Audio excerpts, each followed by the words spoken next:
દાહોદ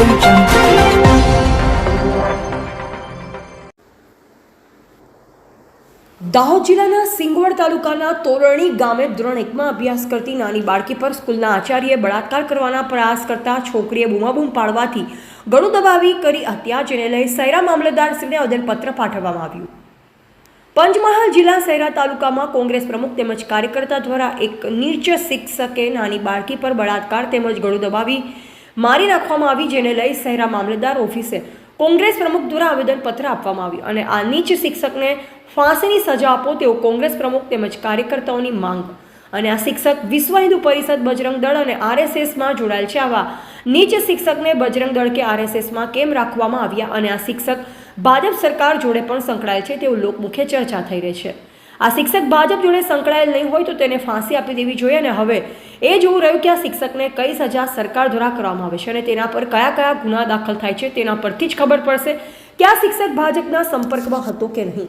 આવું કોઈ પણ આરોપીએ ગુનો કર્યો હોય તો તેને ફાંસી આપી દેવી જોઈએ। આવેદનપત્રમાં સૈરાના કોંગ્રેસ પ્રમુખ અને વિરોધ પક્ષ નેતા જેબી સોલંકી તેમજ નટુકાકા મીઠાલી તેમજ નટુભાઈ પગી ભેંસાલ તેમજ પપ્પુસિંહ સોલંકી, અલ્પેશ બારિયા, માજી વિરોધ પક્ષના શેર પ્રમુખ રિઝવાનભાઈ, કિશોરસિંહ ગાગડિયા, પટેલ સોમાભાઈ, ફુલાભાઈ ચૌહાણ, રાહુલકુમાર, વિક્રમસિંહ અને પગી ભૂરાભાઈ, રવજીભાઈ પટેલ, અલ્પેશભાઈ, સોમાભાઈ બારિયા, મુકેશભાઈ, અશોકસિંહ, અમરસિંહ ઠાકોર તેમજ બીજા જૂના વડીલો પણ આવેદનપત્રમાં જોડાયા અને આ બળાત્કારીને જલ્દીથી જલ્દી ફાંસીની સજા સરકાર દ્વારા આપવામાં આવે તેવું સૈરાના મામલતદારશ્રીને જણાવ્યું।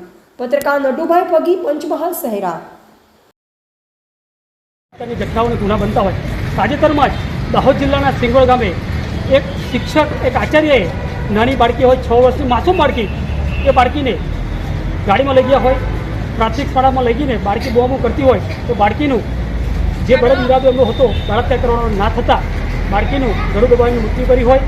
એ બળાત્કાર કરનાર ગોવિંદભાઈ નટ હોય કે નટ આચાર્ય હોય કે શિક્ષક હોય કે ગુરુ તરીકેની પદવી હોય અને ગુરુ તરીકે જોતા હોય તેમ છતાં તેને આવું ખરાબ કૃત્ય કર્યું હોય।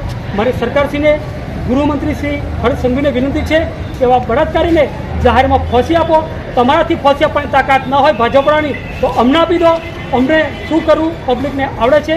બીજું તો જે સિંગવડમાં આ ગોવિંદભાઈ નટે જે બાળકીને 6 વર્ષની બાળકીને ખરાબ કૃત્ય કરવાના ઈરાદે મારી નાખી હોય, તેની સાથે વડોદરામાં નંદેશ્વરી ગામ હોય ત્યાં પણ ભાજપના જે કાર્યકરે બળાત્કાર કર્યો હોય। નંબર 2 મહેસાણામાં પણ 1 મહિના પહેલાં મહેસાણામાં પણ ભાજપના કાર્યકરે બળાત્કાર કરેલો હોય।